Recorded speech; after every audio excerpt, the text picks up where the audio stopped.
मैं पहला व्यक्ति हूं बिहार में सामाजिक राजनीतिक जीवन में जिसने ये कहा है कि बिल्कुल शराबबंदी को हटाया जाना चाहिए।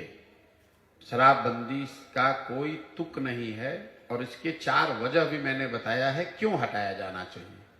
पहला, दुनिया में कोई ऐसा प्रमाण नहीं है कि शराबबंदी के जरिए किसी समाज का, राज्य का, देश का भला हुआ हो, आर्थिक या सामाजिक। इतने बड़े बड़े देश हैं, इतने बड़े राज्य हैं, इतने विद्वान समझदार लोग हैं। अगर शराबबंदी के जरिए ही सामाजिक आर्थिक उत्थान संभव था तो दुनिया में बहुत लोगों ने यह प्रयास किया होता। ऐसा कोई प्रमाण दुनिया में है नहीं। दूसरा, कुछ लोग ये बताते हैं कि ये गांधी जी के विचार से प्रेरित है, इसलिए शराबबंदी लागू किया गया है। कम से कम नीतीश कुमार या उनके चाटुकार नेताओं, अफसरों का ये दावा है। इस बात को भी लेकर मैं पहले दिन से कह रहा हूं कि जो भी गांधी को पढ़ने समझने का दावा करता है उनको ये खुली चुनौती है कि मुझे गांधी जी का वो वाक्य लिखा हुआ या बोला हुआ दिखा दें जहां गांधी जी ने ये कहा है कि शराबबंदी करने के लिए कानून बनाया जाए। गांधी जी ने शराबबंदी की बात नहीं कही है। उन्होंने शराबबंदी को सामाजिक प्रयास के तौर पर बताया है कि शराब पीना बुरी बात है, शराब न पिए लोग, इसके लिए सामाजिक स्तर पर प्रयास होना चाहिए। उन्होंने ये नहीं कहा कि देश में कानून बनाकर शराब पीने वाले को जेल में डाल दिया जाए, इस काम को अवैध घोषित कर दिया जाए। इसका उदाहरण एक आप ऐसे समझिए, गांधी जी ने कहा कि वेजिटेरियन होना, शाकाहारी होना अच्छी बात है, और कोई आकर ये कानून बना दे कि जो भी शाकाहारी नहीं है उस सबको जेल में डाल दिया जाएगा। ये तो गांधी जी ने कहा है, गांधी जी ने ये नहीं कहा है। उन्होंने इसको एक सामाजिक वर्चू के तौर पर बताया है कि शराब नहीं पीना चाहिए और उसके लिए समाज को प्रयास करना चाहिए।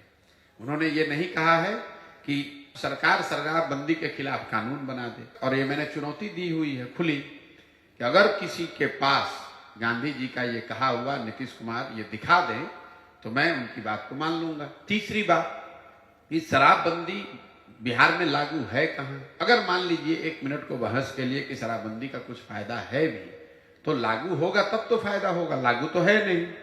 शराबबंदी के नाम पर बिहार में शराब की दुकानें बंद हो गई और होम डिलीवरी चालू हो गया।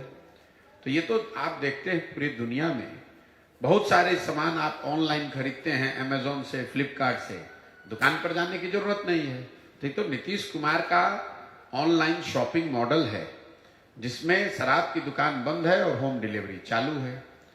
चौथा, इसका जो कुप्रभाव है, आर्थिक कुप्रभाव ये है कि बिहार जैसे गरीब राज्य का हर साल 15 से 20 हजार करोड़ का राजस्व का नुकसान हो रहा है। और ये पैसा जा कहां रहा है? ये पैसा जा रहा है शराब माफिया के पास, सरकार में जो बैठे हुए भ्रष्ट अधिकारी हैं उनके पास।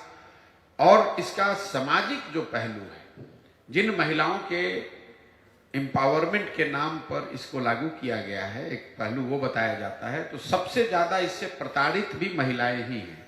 आपने जो कहा 10 लाख लोग जेल में नहीं है, जब से शराबबंदी लागू की गई है तो बिहार में 6,37,000 से ज्यादा शराबबंदी से जुड़े हुए केस रजिस्टर किए गए हैं।